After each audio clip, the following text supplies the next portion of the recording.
Today I'm going to demonstrate knitting the Next Best Thing pillow version 2. This is version 2.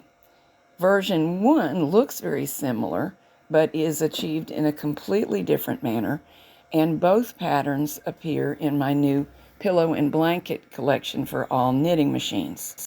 In the book there are several gauges for each one, but today we're going to demonstrate the bulky version, and it is the pattern in its entirety. Later in the video, what we'll do is go over the book so you can flip through and see what's contained in it. This is designed to be supportive of the neck and to keep your spine aligned. There are lots of commercial versions of it, and I used those as an inspiration. Because of its shape, it's likely to touch the skin both at the back of your neck and maybe your cheeks. So you want to pick a really pleasantly soft yarn. I've used this one to make my samples. One skein will do the pillow with just a couple yards left over, and it is very soft and comfortable, plus inexpensive and anti-pilling. You can't ask for a lot more than that. We want a tightly knitted fabric for a pillow so it'll hold the fluff in. And whereas I would normally use stitch size 5 or 6 for this yarn for a garment, I turned it down to stitch size 4. Could even have gone to 3, I think. We're going to be using the hold setting, so you need to familiarize yourself with what that is on your machine so we can knit back from hold or allow stitches to hold. Now, cast on 72 stitches using any method you like, or begin in waste yarn and knit in a row of ravel cord after the waist. If you do what I'm doing, I'm E-wrapping, you will end up seaming. If you use waste yarn, you will end up grafting. Begin with the carriage at the right, thread it with the main yarn, knit one row across, hang weights as you need them. It's going to vary what you need for different machines. And set the row counter to 0. That first row is a setup row. Now on the side away from the carriage, bring 44 needles in to hold. It will be the same process, but different numbers of needles for the different gauges. Make sure the carriage is set to hold. Now we're going to knit 6 rows. Knit one row to the right, carriage set to hold, and place an additional needle, the last one that knitted and the one right next to those that are held, into hold. Knit to the left. Place another needle next to those in hold, into hold. Knit a third row, one more needle into hold. A fourth row, one more needle into hold. A fifth row, one more needle into hold. And a sixth row, but no needle into hold. Change the settings so that the carriage will knit all the needles back from hold and knit 3 rows. On a really basic machine such as a bond, you may not have that setting. If you don't, return the needles to upper working position and they'll knit back from there. Now we're going to repeat the same exact operation, but on the other side, placing 44 needles on the side away from the carriage into hold. 6 more rows. After each of the first 5, one more needle goes into hold next to those that are already holding. 3, 4, 5. 6th row, nothing goes into hold, but we change the carriage settings so as to knit 3 rows on all the needles. This sequence of 18 rows means that the ends grow at a speed twice as fast as the center of the work. Repeat this 18-row sequence 12 times. The sequence is the same for the other gauges of the pattern, just different amounts of times and different numbers of needles. These are short rows. Generally, with short rows, there's a problem with the stitches that are knitting next to those that are held jumping off. For this pattern, I did not have much trouble with that because of the number of needles and a number of repeats.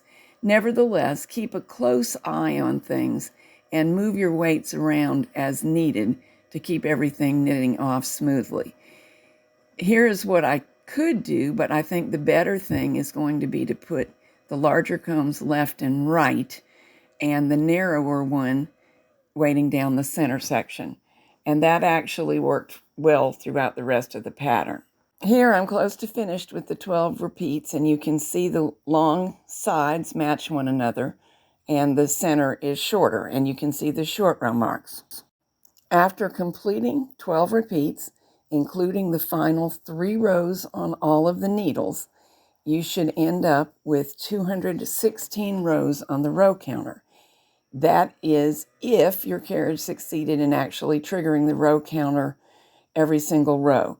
Either be really careful to click past every single time or count out loud in your head.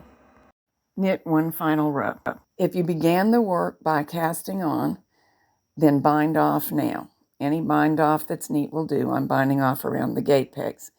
If you began the work in waste yarn with ravel cord, knit in a row of ravel cord now, followed by waste yarn, scrap off. In this case, we will seam the cast on to the bind off. In the case of beginning and ending on waste yarn, you would graft the beginning and ending together. That will create a seamless, nice look, but it's more work, and if you don't like grafting, a seam is acceptable too. Now we want to gather one end and close the seam. I have worked my latch tool into the end, in and out. You can also use a yarn needle. The latch tool was just handier. And I left a long yarn tail when binding off to do this with. You don't have to, but it saves you a yarn end. So we're gathering this in really tightly. This will form the end of the pillow. Stitch across the O that forms a couple of times because we really want to reinforce it, and then seam or graft the long edges together. We'll use the remaining opening to stuff the pillow.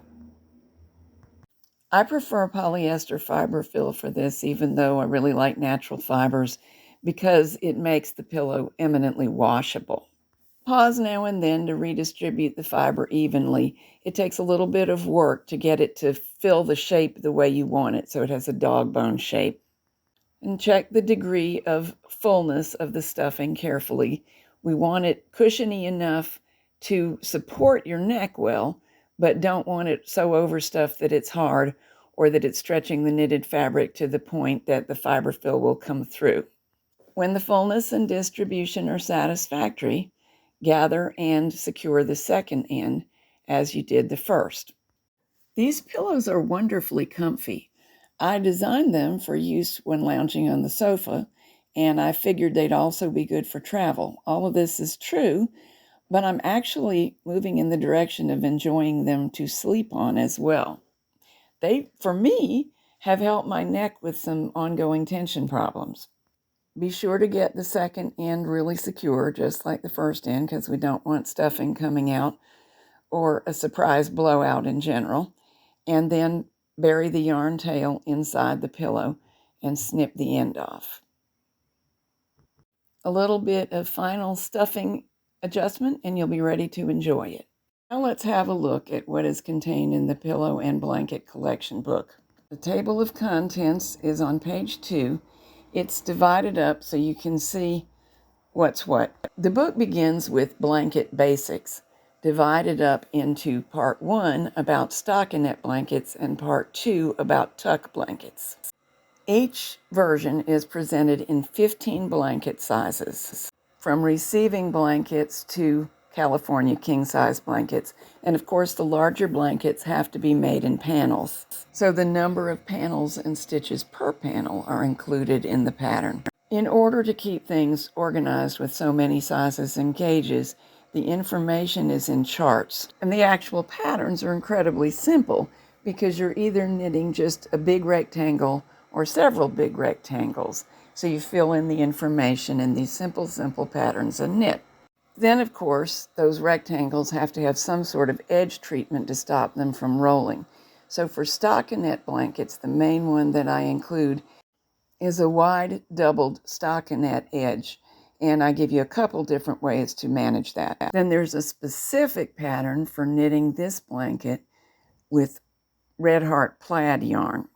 Blanket Basics Part 2 covers single color ordinary tuck, multicolor tuck stitch patterns, Ways of selecting tuck manually and punch card designs are included so that you can get all sorts of variety. And of course, as you know, tuck panels can be wider than stockinette panels.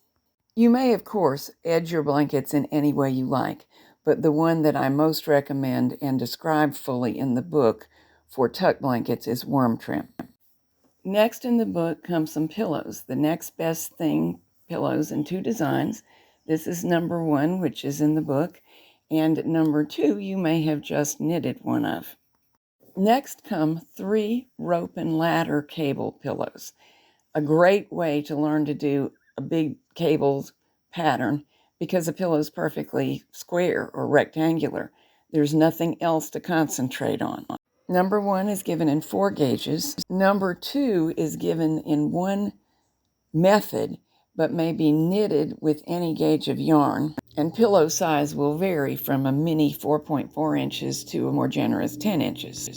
All of the pillow patterns, but this one in particular, adapt well to just making it longer and turning it into a scarf and sometimes even a shawl, and suggestions are included for projects like that, as are instructions for making your own pillow form. The preferred way to make pillow number 3 is on a mid-gauge machine with a soft number 4 yarn. That's for the ease of the cable crosses. It may also be worked with number 2 yarn on a standard gauge and it will come out smaller. And it may be worked with number 4 yarn on a bulky machine, but cable crossing will be a little more difficult. Next comes the Home Sweet Home pillow, which I designed to be a housewarming gift, and people just love it for that. 5 gauges and 5 sizes are given, and the design must be varied a little bit to get some of those sizes and gauges. This requires a machine with patterning ability, and a punch card design is given. You do have to punch your own card, but the design is presented. The final pattern is the Rolling on the River Big Cable Pillow. This is the only design in the book that requires a river. I know this big cable looks really hard, but there's a trick to it, and it's wonderfully easy and very dramatic. So that's what's in the new Pillow and Blanket Collection book. There should be something here to keep everybody warm and comfy.